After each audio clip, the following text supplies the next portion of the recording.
Hello friends, I am Tausif and you are watching legal group. आप सभी लोग बहुत दिन से इंतजार कर रहे थे कि कब आपका CULT का जो नोटिस है वो पब्लिश होगा एंट्रेंस एग्जाम का। तो वो नोटिस आज पब्लिश हो चुका है। आज है 15 तारीख। आज से आप लोगों का जो फॉर्म फिलअप है वो स्टार्ट हो रहा है। और आपका जो डेडलाइन है फॉर्म फिलअप का वो है 25 सितंबर 2025 को। ठीक है। तो यहाँ पे हम लोग डिस्कस करेंगे कि आप लोग कौन कौन से कॉलेज में एडमिशन ले सकते हैं। मतलब एडमिशन तो बाद में होगा, लेकिन फॉर्म फिलअप करने का प्रोसेस क्या होगा, फॉर्म फिलअप कैसे कर सकते हैं आप लोग। ठीक है। कितना अमाउंट आपको पे करना पड़ेगा फॉर्म फिलअप के लिए। और उसके बाद आता है क्या कि आप लोगों का जो बोलता है एग्जाम टाइम कितना है। उसके बाद आता है कि एग्जाम का मार्क कितना है, कितना कैसा एक क्वेश्चन होगा, क्वेश्चन पैटर्न कैसा होगा। सब हम लोग बताएंगे इस वीडियो में। तो अभी हम बताएंगे कि आप लोगों का जो PDF है उस PDF में क्या क्या आता है वो हम लोग अभी डिस्कस करेंगे पढ़ पढ़ के स्टेप बाय स्टेप। ठीक है। जो PDF होगा वो आप लोगों का डिस्क्रिप्शन में दिया जाएगा और स्क्रीन में भी शो हो जाएगा आप लोगों को। तो पहले बताते हैं कि यहाँ पे जो आप लोगों का फर्स्ट ईयर का एडमिशन है वो स्टार्ट हो रहा है। और 25 से लेकर 26 का जो मतलब ईयर है उन लोगों के लिए स्टार्ट हो रहा है ये एडमिशन। और फिर आता है कि आप लोगों का जो एडमिशन होगा वो किस बेसिस में होगा, जो टेस्ट होगा वो किस बेसिस में होगा, वो होगा CBT मोड में। ठीक है। CBT मोड अभी तक बहुत लोग कंफ्यूज है कि CBT मोड क्या है। तो CBT मोड का फुल फॉर्म है कंप्यूटर बेस्ड एग्जाम। तो आप लोगों का जो सेंटर होगा वहां पे जाना पड़ेगा आप लोगों को। वहां पे कोई क्वेश्चन पेपर आपका हाथ में नहीं दिया जाएगा। वहां पे जो कंप्यूटर रहेगा, कंप्यूटर में आप लोगों को क्वेश्चन का आंसर सिलेक्ट करना पड़ेगा। वहां पे फुल कंप्यूटर बेस्ड एग्जाम होगा वहां पे। ठीक है। तो इसका हम एक वीडियो अलग से डाल देंगे चैनल में, देख लेना बाद में। तो फिर आता है क्या, merit list will be prepared on the basis of marks obtain in the entrance test. जो मेरिट लिस्ट होगा, मतलब आप लोगों का मेरिट कैसे आया है, किस कॉलेज में आपका प्रेफरेंस आया है। ठीक है। तो ये सब जो है वो आपका जो एग्जाम का टेस्ट का नंबर रहेगा, जो आप लोगों का 100 मार्क्स का टोटल एग्जाम रहेगा, उसमें आप लोग कितना मार्क्स पा रहे हैं इसके ऊपर डिपेंड करेगा आप लोगों का मेरिट। ठीक है। उस के ऊपर डिपेंड करके आप लोगों का जो कॉलेज होगा वो सेट हो जाएगा। और आपका ई काउंसलिंग होगा, मतलब ऑनलाइन में काउंसलिंग होगा। तो अगर आप चाहते हैं कि हम पहला जो कॉलेज आएगा आपका मेरिट में, अगर वो आप नहीं चाहते तो फिर वेटिंग में जा सकते हैं, या फिर 3 बार वेटिंग जा सकते हैं अभी। तो फिर आता है कि अवेलेबिलिटी सीट्स। तो कितने कॉलेज में कितना सीट है वो हमें बताएंगे हम। तो CU में टोटल 4 गवर्नमेंट कॉलेज है। ठीक है। और टोटल कॉलेज मतलब गवर्नमेंट एंड प्राइवेट मिला के वो है टोटल 14 कॉलेज। तो 4 के बाद जो अभी 10 कॉलेज है वो है प्राइवेट कॉलेज। तो पहला 4 कॉलेज में आता है डिपार्टमेंट ऑफ लॉ, जो कि है मेन कैंपस हजरा का।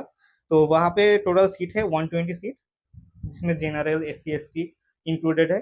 और जो 12 एक्स्ट्रा सीट है वो है EWS के लिए। ठीक है। उसके बाद आता है नेक्स्ट सुरेंद्र लॉ कॉलेज। तो वहाँ पे 180 सीट है टोटल। और 180 के बाद 18 सीट वहाँ पे एक्स्ट्रा है EWS का। थर्ड आता है जोगेश चंद्र चौधरी लॉ कॉलेज, जहाँ पे 120 सीट है टोटल जनरल SC ST इन लोगों का। और 12 सीट है EWS का रिजर्व, मतलब हर जगह पे 12 सीट रिजर्व है EWS के लिए। ठीक है। नीचे कुछ चेंज है वहां पर बता देंगे हम लोग। तो फोर्थ आता है क्या साउथ कलकत्ता लॉ कॉलेज, यहाँ पर भी सेम ही है 120 + 20। फिर आता है क्या विकास भारती लॉ कॉलेज, यहाँ पर भी सेम है 120 + 20, सॉरी 12। फिर आता है रविंद्र शिक्षा सम्मिलनी लॉ कॉलेज। तो यहाँ पे कोई प्रॉपर सीट नंबर नहीं दिया गया है, लेकिन हम लोग स्क्रीन पे बता देंगे कि कितना यहाँ पे हो सकता है। ठीक है। तो फिर क्या आता है ज्योतिर्मय स्कूल ऑफ लॉ, वहाँ पे भी 120 + 20 का रजिस्ट्रेशन में आता है सीट। फिर आता है श्यामबाजार लॉ कॉलेज, वहाँ पे भी 120 + 12 रहेगा। फिर आता है जॉर्ज स्कूल ऑफ लॉ, वहाँ पे भी सेम है।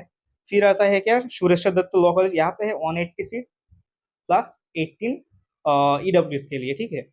फिर आता है क्या हेरिटेज लॉ कॉलेज, यहाँ पे भी है 120 जो है, सॉरी 120 है जनरल +SC ST इन लोगों के लिए, +12 रहता है EWS के लिए।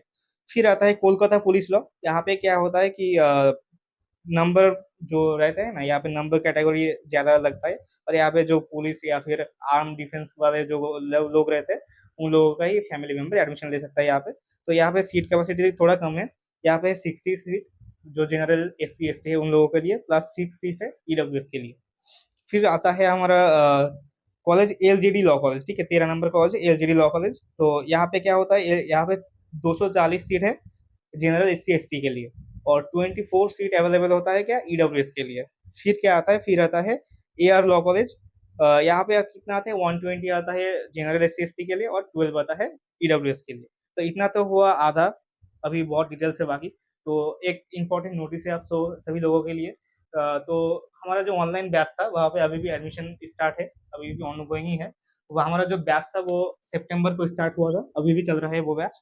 तो अगर आप लोग चाहते हैं कि आप लोग एडमिशन कर लेंगे हमारे बैच पे, तो हमारे इस नंबर पे कांटेक्ट करिए, यहाँ पे मैसेज करिए।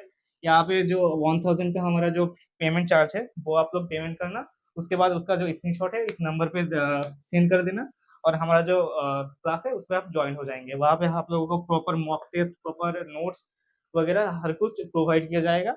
और आप लोगों का टोटल वीक में 7 क्लास होगा, हर दिन आपका क्लास रहेगा। कोई अगर प्रॉब्लम हो तो हम लोगों को बताना, हम लोग कोशिश करेंगे कि सभी प्रॉब्लम हम लोग सॉल्व कर दे।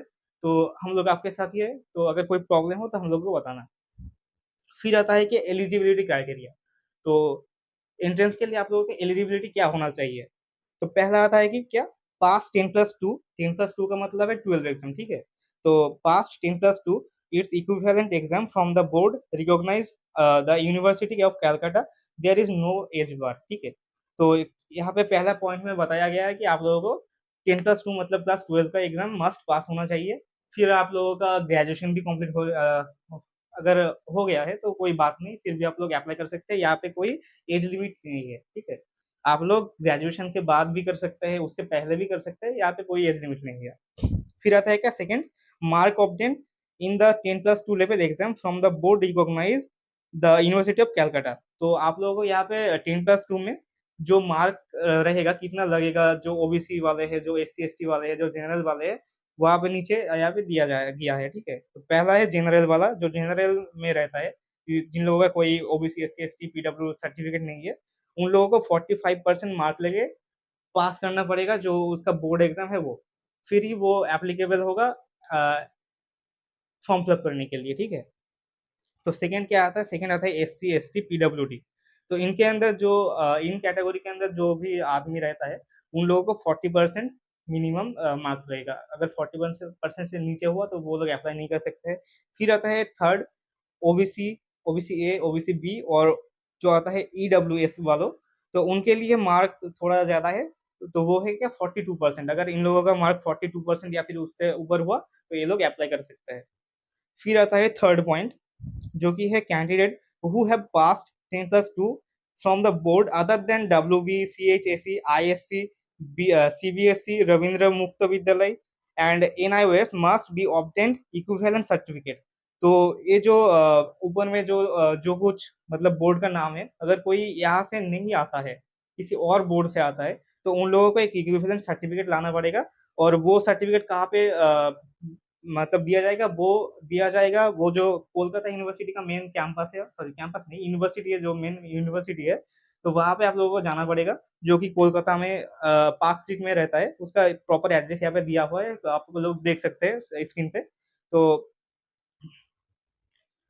तो सॉरी, यहाँ पे कॉलेज स्ट्रीट होगा, वो पार्क स्ट्रीट नहीं होगा। आप लोगों को एड्रेस चेक कर लेना, यहाँ पे दिया हुआ है प्रॉपर एड्रेस।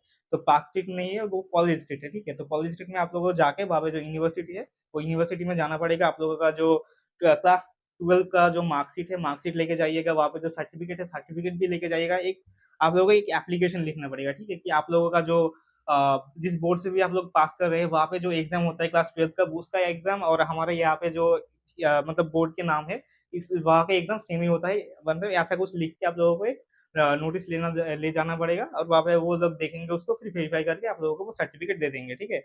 जो सर्टिफिकेट क्या है, इक्विवेलेंट सर्टिफिकेट, मतलब हर जगह का जो एडुकेशन है वो सेम ही है, इसका मतलब यही है। उसके बाद आता है 4 नंबर पे फॉरेन स्टूडेंट के लिए। जो फॉरेन स्टूडेंट लोग कैसे अप्लाई करेगा, कैसे उनका मतलब प्रोसेस होगा, ठीक है, वो सब बताया गया है यहाँ पे। तो आप लोग यहाँ पे पढ़ लेना, मैं मतलब मुझसे ही बताया जा रहा हूँ कि क्या यहाँ पे दिया गया है। तो जो फॉरेन स्टूडेंट है, वो जो अलग नेशन से बिलोंग करता है, वो अगर चाहते हैं कि इंडिया में लॉ पढ़े, तो हमारे वेस्ट बंगाल में CU के अंदर जो यूनिवर्सिटी है यहाँ पे, तो उन लोगों को क्या करना पड़ेगा, उनका जो प्रॉपर डॉक्यूमेंट्स होगा, क्लास 12 का सर्टिफिकेट या फिर ग्रेजुएशन का सर्टिफिकेट, वो सब सर्टिफिकेट प्लस डॉक्यूमेंट्स जो यहाँ पे दिया गया है, वो डॉक्यूमेंट्स उनको सबमिट करना पड़ेगा, ठीक है। वो सबमिट करने के बाद उनको भी एक इक्विवेलेंट सर्टिफिकेट दिया जाएगा। वो CU में उनको दिखाना पड़ेगा, मतलब शो करना पड़ेगा। उसके बाद उन लोगों का भी सेम प्रोसेस ही है। उन लोगों का भी क्या होगा, इंटरव्यू होगा। इंटरव्यू के बाद उन लोगों का प्रोसेस कंप्लीट होने के बाद एडमिशन होगा, ठीक है। और यहाँ पे कुछ नहीं है। अब 5 नंबर पे दिया है कि reservation as per West Bengal law rule. मतलब आप लोग उन जो फॉरेन लोग हैं वह उसका भी रिजर्वेशन है वेस्ट बंगाल में, वही बात बताया गया है यहाँ पे। तो आप लोगों का जो एग्जाम का फीस होगा, सॉरी, यहाँ पे जो एग्जाम होगा आपका सी यू एल ई टी का एंट्रेंस एग्जाम, उसका आप लोगों को फीस देना पड़ेगा। अगर कोई जनरल कैटेगरी से या फिर ईडब्ल्यू एस कैटेगरी से बिलोंग करता है तो उन लोगों को देना पड़ेगा 800 रुपया, ठीक है, 800 रुपी उनके लिए जो कि है जनरल और ईडब्ल्यू एस। और उसके बाद आता है क्या, जो एस सी एस टी या फिर ओबीसी ए ओबीसी बी या फिर पीडब्ल्यू में आता है, उन लोगों को देना पड़ेगा only 400 rupees as a charge of form fill up, ठीक है। तो फॉर्म फिलअप करने के लिए जो जनरल लोग हैं उनको देना पड़ेगा 800 रुपया, और जो एस सी एस टी या फिर ओबीसी से बिलोंग करता है उन लोगों को देना पड़ेगा 400 रुपया। तो ये था आखिरी स्टेप। तो इसके बाद आता है क्या, आप लोगों का जो एग्जाम है उसका जो नोटिस है वो आप लोगों का जो यूनिवर्सिटी का मेन वेबसाइट है वहाँ पे दिया जाएगा, अपडेट किया जाएगा, वो भी पीडीएफ में आएगा, तब लोग हम सब लोग भी तब आप लोगों को प्रोवाइड कर देंगे वो नोटिस। और आता है क्या टाइम, जो टाइम ड्यूरेशन है वो भी बताया दिया जाएगा उसी टाइम पे जब आपका जो डेट आएगा तभी। तो फुल मार्क्स आपको आएगा, 100 मार्क्स का क्वेश्चन आएगा, फुल मार्क्स 100 मार्क्स का रहेगा। और नंबर ऑफ क्वेश्चन वहाँ पे टोटल 100 क्वेश्चन रहेगा, मतलब 1 मार्क पर क्वेश्चन रहेगा।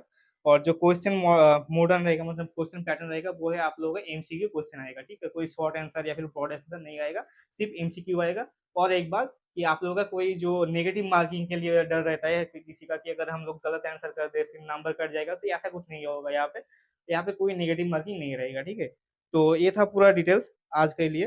तो अगर आप लोग चाहते हैं कि अभी तक आप लोगों ने एंट्रेंस का कोई मतलब बैच नहीं स्टार्ट किया, अगर चाहते हैं कि आप लोग भी कोई बैच में ज्वाइन कर सके, तो हमारे जो बैच है वहाँ पे ज्वाइन कर लीजिएगा। ये हमारा ओपन नंबर दिया गया है, ठीक है, इस नंबर पे आप लोग कांटेक्ट कीजिए, वहाँ पे 1000 का पेमेंट कीजिए। उसके बाद हमारे को मतलब इस नंबर पे पेमेंट करने के बाद स्क्रीनशॉट भेज देना, और फिर हम लोग आप लोगों को जो क्लास है उसमें ज्वाइन कर लेंगे। वहाँ पे प्रॉपर मॉक टेस्ट होगा, 7 दिन का क्लास रहेगा, कोई गैप नहीं रहेगा, और प्रॉपर नोट्स दिया जाएगा, हर गाइड मिलेगा। तो थैंक यू आखिर तक वीडियो को देखने के लिए।